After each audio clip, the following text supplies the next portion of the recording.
La pluie n'était pas la chose la plus glaciale ce soir-là, c'était la main de Julien posée dans mon dos qu'il était. Il ne me bousculait pas, il me dirigeait avec la froideur d'un livreur déchargeant un meuble encombrant à la mauvaise adresse. Tu comprends, n'est-ce pas, a-t-il lancé en consultant sa Rolex vintage, les investisseurs arrivent dans 20 minutes et honnêtement, Raphaël, cette démarche pesante, ces chevilles gonflées, tout cela ruine l'esthétique générale. Je me tenais sur le perron de cet hôtel particulier du 16e arrondissement que je maintenais impeccablement propre, fixant mon mari sans pouvoir dire un mot. Tu es un handicap pour la marque en ce moment, a-t-il soupiré en pressant la clé d'un motel miteux de banlieue dans ma main, contente-toi de rester là-bas jusqu'à ce que tu ne sois plus enceint. Puis il a refermé la lourde porte, le verrou a claqué et, en un instant, j'étais expulsé de ma propre vie. Laissez un commentaire pour me dire d'où vous m'écoutez et quelle heure il est chez vous, j'adore savoir qui fait partie de notre communauté. Je n'ai pas frappé à la porte, je n'ai pas hurlé à travers la fente de la boîte aux lettres, j'ai simplement regardé cette porte en chêne massif, celle-là même que j'avais poncée et vernie moi-même l'été dernier, et je n'ai rien ressenti, aucune douleur, juste une clarté soudaine et terrifiante. J'ai marché jusqu'à ma voiture, cette berline d'occasion que Julien détestait parce qu'elle jurait avec son Aston Martin, et je suis parti. La pluie transformait les lumières de Paris en traînées de néons flous, mais mon esprit était plus aiguisé qu'un rasoir car ce n'était pas une simple dispute, c'était une rupture de contrat. J'aurais dû le voir plus tôt, notre mariage n'avait jamais été un partenariat, c'était une exposition immobilière permanente. Julien était un courtier en immobilier de prestige dans une ville où l'image n'est pas seulement importante, elle est tout. Il vendait des styles de vie, le rêve d'une perfection moderne, fluide et sans effort, et durant les 3 dernières années, j'avais été la dernière pièce de décoration de son plus beau mandat, sa propre vie. Les gens me demandaient souvent pourquoi j'avais quitté mon poste d'architecte d'intérieur le mois de notre mariage, et Julien racontait à tout le monde qu'il voulait me choyer, qu'il était de la vieille école et voulait subvenir à mes besoins, mais ce n'était que du marketing. La vérité était bien plus sombre, dans le cercle de la haute finance de Julien, un mari qui travaille est le signe que son conjoint ne réussit pas assez, car si une femme ou un époux de carrière aide à payer le prêt, un conjoint trophée prouve que le prêt n'est qu'un détail insignifiant.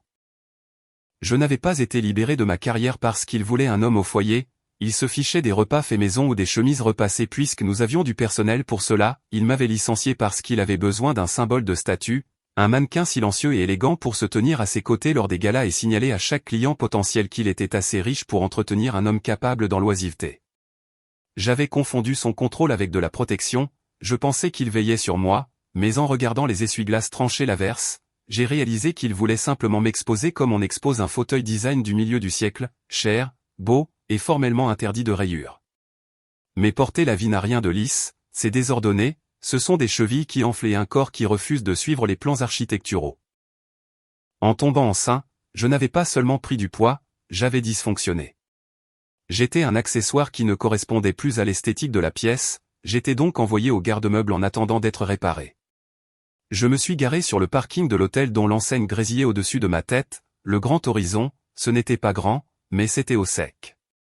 J'ai coupé le moteur, je n'ai pas pleuré, je n'ai pas appelé mon père, j'ai ouvert la boîte à gants et j'en ai sorti un téléphone prépayé acheté 3 jours plus tôt, le jour où j'avais découvert les enregistrements de la caméra.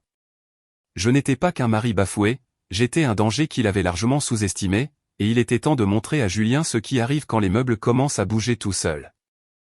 La chambre sentait le désinfectant bon marché et l'air vicié de la climatisation, je me suis assis au bord du lit en écoutant le ronronnement du mini-frigo dans cette chambre standard à 70 € la nuit. J'ai fixé le papier peint qui décollait et j'ai presque ri devant l'absurdité de la situation car j'aurais pu acheter cet hôtel, j'aurais pu acheter la chaîne entière, et Julien, l'homme qui venait de m'expulser pour avoir ruiné son esthétique, n'en avait aucune idée. Il pensait que j'étais Raphaël, le gamin boursier venu de Lyon qui aimait le design et les soirées calmes, il me croyait seul, dépendant et facile à manipuler.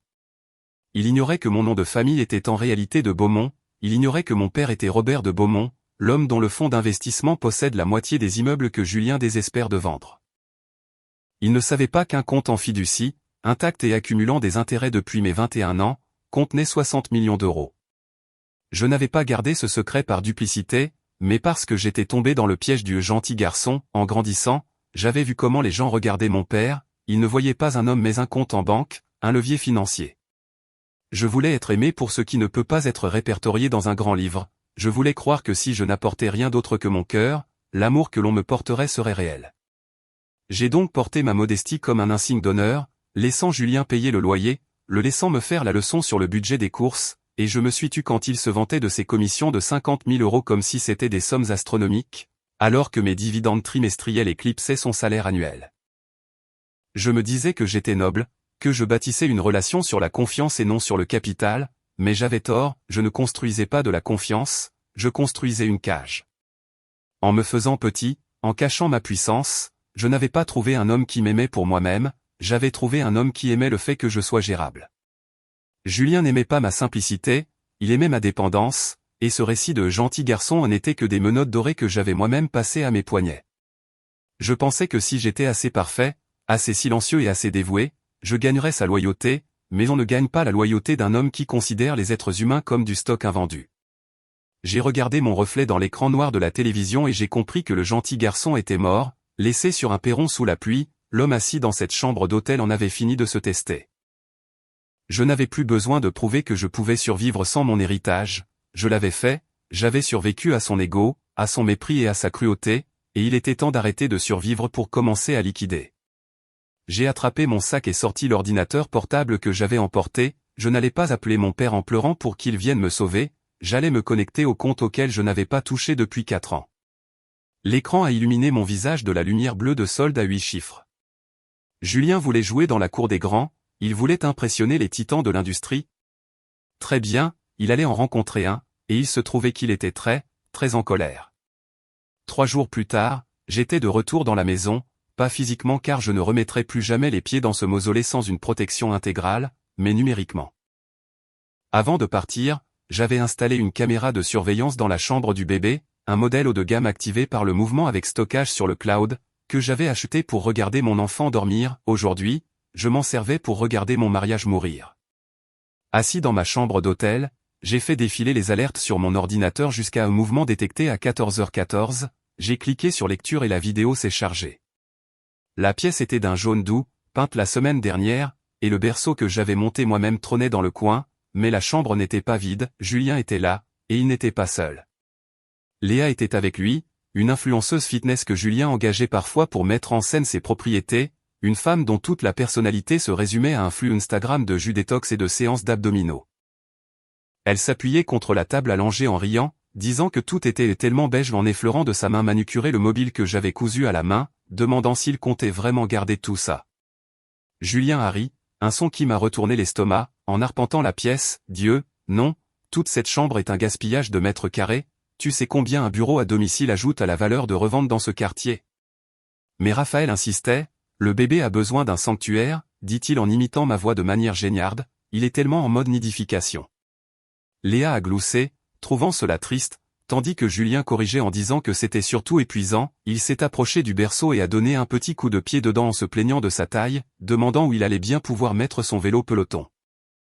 Sérieusement Léa, le gamin n'est même pas encore là qu'il prend déjà toute la place, il va ruiner mon cycle de sommeil et l'ambiance de la maison, je n'ai pas signé pour un colocataire qui pleure et se chie dessus. Je me suis figé et j'ai rembobiné la vidéo, ruiné l'ambiance. Ce n'était pas seulement de la cruauté, c'était quelque chose de plus tordu, Julien ne détestait pas seulement l'inconvénient d'un bébé, il détestait son existence même car dans son monde, il n'y avait de place que pour une seule étoile, une seule personne dont les besoins comptaient. Un enfant n'était pas une joie pour lui, c'était un concurrent, un rival minuscule et exigeant qui volerait l'attention qu'il estimait lui revenir de droit. Il n'avait pas peur d'être un mauvais père, il avait peur d'être éclipsé, ce que les psychologues appellent une blessure narcissique. La grossesse avait déplacé le projecteur de lui vers moi, puis vers l'enfant, et il ne pouvait pas le supporter, c'est pour cela qu'il m'avait qualifié de handicap, c'est pour cela qu'il m'avait expulsé, parce que je ne reflétais plus sa gloire, je faisais grandir quelque chose qui allait la ternir. J'ai regardé Léa l'embrasser en plein milieu de la chambre d'enfant, profanant le seul endroit pur de cette maison, mais je n'ai ressenti aucune jalousie, juste une résolution froide et tranchante comme le cran de sûreté qu'on retire d'une arme.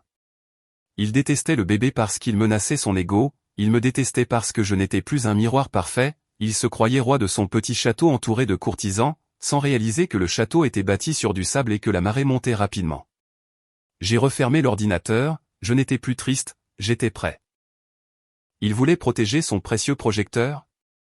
Parfait, j'allais monter l'intensité des lumières de la scène si auxquelles allait le brûler vif. Mon téléphone pesait lourd dans ma main, chargé du poids de l'arme que j'allais dégainer, et j'ai composé ce numéro que je n'avais pas appelé depuis 4 ans.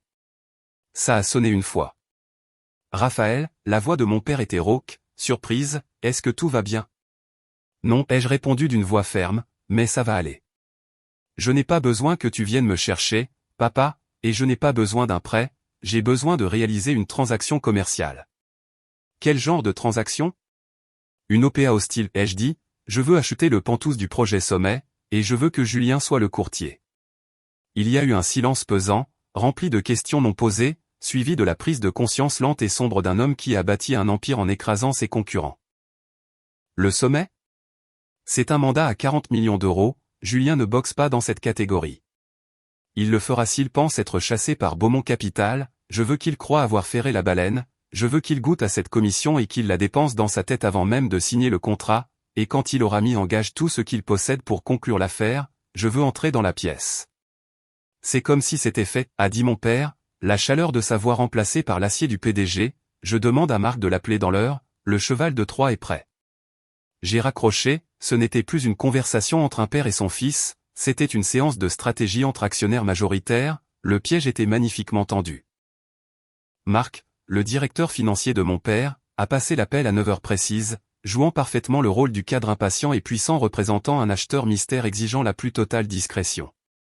Il a dit à Julien que l'acheteur voulait le Pantouse du Sommet, offre comptant sans condition suspensive, mais qu'il exigeait un courtier capable de gérer des demandes exclusives à haute vélocité. Je n'avais pas besoin de caméra pour savoir comment Julien avait réagi, il aurait pris l'appel dans son bureau, renversé dans son fauteuil, essayant de paraître blasé alors que son cœur martelait sa poitrine, car c'était l'affaire qu'il avait poursuivie toute sa vie, une commission d'1 million d'euros en un seul après-midi, son ticket pour l'élite, sa validation. Et fidèle à lui-même, Julien a laissé sa cupidité faire tout le travail. Marc lui a dit que l'acheteur exigeait un geste de bonne foi, un accès exclusif à la propriété pour la signature avec une mise en scène aux standards exorbitants, payé d'avance par le courtier pour démontrer son engagement envers le luxe absolu, c'était un test, a dit Marc. Un test de liquidité et de classe. Julien n'avait pas les liquidités, mais il avait l'ego, j'ai surveillé les mouvements sur nos comptes joints, ce qu'il me pensait trop stupide pour surveiller, et il a vidé les économies, a utilisé ses lignes de crédit au maximum et a même contracté un prêt à court terme à taux élevés sur la valeur de son agence, falsifiant probablement une signature ou deux, convaincu que le chèque de commission couvrirait le cratère qu'il était en train de creuser sous ses pieds. Il a dépensé près de 80 000 euros en 24 heures pour des fleuristes, des traiteurs et la location d'œuvres d'art de prestige pour mettre en scène un Pantouse qui n'en avait pas besoin, il engageait des actifs qu'il n'avait pas pour impressionner un client qui n'existait pas. Il n'achetait pas seulement des fleurs, il achetait sa propre légende, pensant investir dans son avenir sans réaliser qu'il finançait sa propre exécution. Il m'a appelé ce soir-là, la voix dégoulinante d'une fausse grandeur d'âme, Raphaël, a-t-il dit, le souffle court, j'ai une nouvelle énorme, massive, quand cette affaire sera conclue demain, nous allons avoir une discussion sérieuse sur ton attitude, je suis sur le point de devenir le plus grand nom de cette ville, tu devrais peut-être repenser à ton séjour à l'hôtel. Je repense à tout, Julien, ai-je répondu, bonne chance pour la signature. La chance, c'est pour les perdants, a-t-il ricané avant de raccrocher. J'ai vérifié mon reflet dans le miroir, il avait raison, il fallait du talent pour détruire un homme sans jamais le toucher, et demain, j'allais lui donner une leçon de maître. La salle de conseil de la tour du sommet ressemblait moins à un espace de réunion qu'à un poste d'observation pour prédateurs, avec ses baies vitrées offrant une vue panoramique sur cette ville que Julien croyait désormais posséder. Il était assis en bout de table, faisant tourner un stylo plume entre ses doigts, Léa était là aussi en tant que prétendue consultante en décoration, bien qu'elle soit occupée à prendre des selfies devant la ligne d'horizon. Arrête de bouger, Léa, a lancé Julien tout en souriant, on joue dans la cour des grands ici, agis comme si tu avais l'habitude. Je suis juste excité, a-t-elle boudé en s'asseyant à côté de lui, 40 millions, cette commission va nous payer un sacré paquet de jus détox. Elle va nous acheter un héritage, a-t-il corrigé en consultant sa montre, ils sont en retard, manœuvre de pouvoir typique pour faire transpirer le courtier. Il a ri, s'appuyant en arrière et posant ses pieds sur le bord d'une chaise à 3 000 euros, qu'ils jouent à leur jeu, ma mise en scène est parfaite, j'ai avancé les frais et prouvé que je suis le seul dans cette ville à avoir les reins assez solides pour une transaction de cette taille, une fois qu'ils auront signé, je serai intouchable. Les doubles portes se sont ouvertes, Julien a décroisé ses jambes et ajusté sa cravate tandis que Marc entrait, un homme qui semblait sculpté dans le granit avec son costume gris, ses cheveux gris et son expression impénétrable. Il n'a pas regardé Julien, il n'a pas regardé Léa, il a simplement posé un dossier unique sur la table. Monsieur de Beaumont, a dit Julien en se levant et en tendant la main, un plaisir, comme vous pouvez le voir, l'unité est impeccable, nous sommes prêts à signer.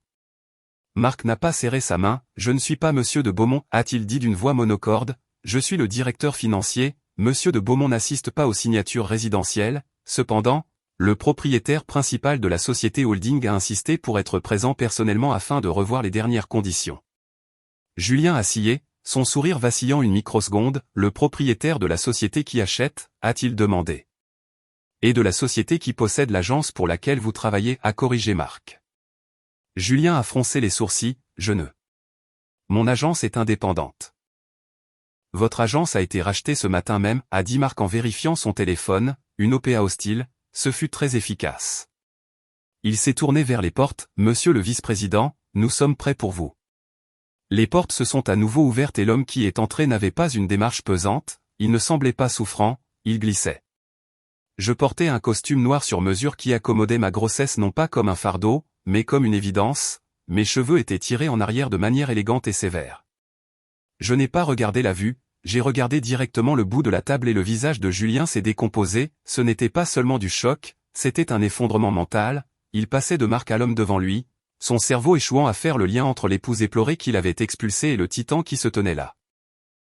Raphaël, a-t-il murmuré, et le mot sonnait ridicule dans le silence de la pièce. Assieds-toi, Julien, ai-je dit, et ma voix n'était pas celle de l'homme qui demandait la permission d'acheter du lait bio, c'était la voix de l'actionnaire majoritaire. Quoi? Qu'est-ce que tu fais ici? A-t-il demandé en regardant frénétiquement Léa qui s'était figée en plein selfie, c'est une signature privée, tu n'as pas le droit d'être là, je t'ai dit que tu étais un handicap. Je ne suis pas un handicap, ai-je interrompu en m'avançant vers le bout de la table, je suis le vice-président de Beaumont Capital, et c'est moi qui achète ce pantouse. J'ai pioché dans le dossier que Marc avait posé, je n'en ai pas sorti un contrat immobilier, mais une épaisse liasse de documents agrafés sous papier bleu juridique, tu voulais impressionner le client, Julien, tu voulais montrer que tu étais prêt à prendre des risques? J'ai fait glisser les papiers sur l'acajou, ils se sont arrêtés pile au bord de la table devant lui, félicitations, tu as toute notre attention. Il a fixé les documents et j'ai ajouté, ce que tu vois là est le résumé des 80 000 € que tu as détournés du compte séquestre de ton agence pour payer la mise en scène de cette unité, c'est une fraude, Julien, c'est un crime fédéral. Son visage s'est vidé de son sang, J'allais les remettre dès que la commission serait versée. Il n'y a pas de commission, ai-je dit, parce qu'il n'y a pas de transaction. Beaumont Capital n'achète pas cette unité par ton intermédiaire car nous possédons déjà l'immeuble, nous venons simplement de racheter la dette de ton agence, ce qui signifie que nous possédons maintenant les preuves de chaque prêt illégal que tu as contracté ces dernières 48 heures. J'ai fait un signe à Marc, montre-lui le reste. Marc s'est avancé, nous avons également prévenu le Conseil de l'Ordre, ta licence de courtier est suspendue en attente d'enquête, et concernant le prêt à court terme que tu as garanti sur tes biens personnels, il a été souscrit auprès d'une de nos filiales. Julien s'est levé brusquement, sa chaise grinçant violemment sur le sol, Raphaël, arrête ça. J'ai fait ça pour nous, je voulais devenir quelqu'un d'important pour nous, tu ne peux pas me détruire parce que j'étais ambitieux. Je ne te détruis pas parce que tu étais ambitieux, ai-je dit en baissant d'un ton, je t'expulse parce que tu as été cruel. J'ai posé le deuxième document sur la table, les papiers du divorce, tu as qualifié notre enfant de handicap, tu m'as traité comme un meuble, et tu l'as amené, j'ai désigné Léa qui se recroquevillait sur sa chaise, dans notre chambre de bébé. Tu as traité ta vie comme une salle d'exposition et ta famille comme des accessoires, eh bien, le bail est terminé. Je me suis penché sur la table, assez près pour qu'il voie la détermination dans mes yeux, tu n'es plus un courtier, Julien, tu n'es plus un mari, tu es un mauvais investissement et je liquide. Tu n'as pas le droit de faire ça, a-t-il bafouillé en cherchant du regard un public qui pourrait le sauver, je suis Julien Miller, je suis une marque. Tu es un locataire, ai-je corrigé, et tu as 24 heures pour évacuer ma propriété, en totalité. Je me suis tourné vers Marc, fait les escorter par la sécurité, et Marc, fait repeindre la chambre du bébé, l'ambiance y est détestable. Je suis sorti de la salle sans me retourner car je n'avais pas besoin de voir les ruines, j'en avais déjà vu les plans. La chute a été rapide, brutale et entièrement publique car dans le monde de l'immobilier de luxe, la réputation est la seule monnaie d'échange, et Julien venait de déposer le bilan. Le temps qu'il atteigne le hall de la tour du sommet, son agence avait déjà rédigé sa lettre de licenciement pour faute grave, tentative de fraude et manquement à ses devoirs fiduciaires, les étiquettes lui collaient à la peau comme du goudron. La marque Julien Miller n'était pas seulement endommagée, elle était liquidée. J'ai entendu dire qu'il avait essayé de s'en sortir pendant quelques semaines, racontant qu'il se mettait à son compte ou qu'il s'orientait vers le conseil, mais la ville savait, les promoteurs savaient, et sans les accès, sans les lignes de crédit et sans un époux trophée pour ancrer son image, il s'est simplement effacé. Il a perdu l'Aston Martin, il a perdu l'appartement, et Léa est passée à un coach sportif avec plus d'abonnés avant même que le premier relevé de carte de crédit ne soit rejeté. Julien s'est retrouvé avec exactement ce qu'il avait apporté à la table, un costume vide et un ego incapable de payer le loyer. 6 mois plus tard, ma vie est très différente, je suis assis par terre dans mon salon, ce n'est pas un Penthouse, c'est une grande maison ancienne qui craque un peu avec un jardin qui aurait besoin d'être désherbé. Il y a une pile de linge sur le canapé et des cubes de couleurs éparpillés sur le tapis, ce n'est pas lisse, ce n'est pas beige, c'est désordonné, chaotique et vibrant, et c'est à moi. Je regarde le bébé dans mes bras, Léo, il bave sur ma chemise en soie et je m'en fiche, je ne m'inquiète pas de l'esthétique ni de l'ambiance, je m'occupe des rapports trimestriels de la Fondation Beaumont que je dirige désormais, et je m'assure que Léo n'a pas froid. Mon père vient nous voir les dimanches, il ne parle plus beaucoup de travail, il s'assoit par terre et construit des tours de cubes en essayant de faire rire son petit-fils. Il m'a dit un jour qu'il regrettait de m'avoir appris à me taire, qu'il aurait dû m'apprendre à rugir, mais je lui ai répondu que je n'avais pas besoin de rugir, j'avais juste besoin d'arrêter de chuchoter. Je pense souvent à l'homme qui était assis dans cette chambre d'hôtel, terrifié et enceinte, calculant sa valeur en fonction de sa capacité à cacher son pouvoir, j'ai envie de lui dire que le trophée du gentil garçon qu'il polissait n'était qu'un prix de participation à son propre effacement. J'ai envie de lui dire que l'amour ne consiste pas à s'intégrer dans le plan de quelqu'un d'autre. J'ai réalisé quelque chose pendant l'expulsion de mon mari, il y a une différence entre la valeur nette et l'estime de soi, ma valeur nette a toujours été élevée, cachée dans des fonds et des portefeuilles, mais mon estime de soi était négative parce que je croyais que d'être facile à vivre était une vertu. Ça ne l'est pas, c'est une invitation pour les gens comme Julien à vous traiter comme un simple aménagement fixe. Je ne suis plus facile à vivre, j'ai des exigences élevées, je ne me réduis pas pour tenir dans la pièce, j'achète l'immeuble. Et si quelqu'un me redit un jour que je prends trop de place ou que ma réalité ruine son esthétique, je ne m'excuserai pas, je lui montrerai la porte. Parfois, les gens qui prétendent nous aimer aiment seulement la place que nous occupons dans leur salle d'exposition. Partagez cette histoire si vous avez déjà dû reprendre possession de votre propre valeur, vous n'êtes pas un meuble.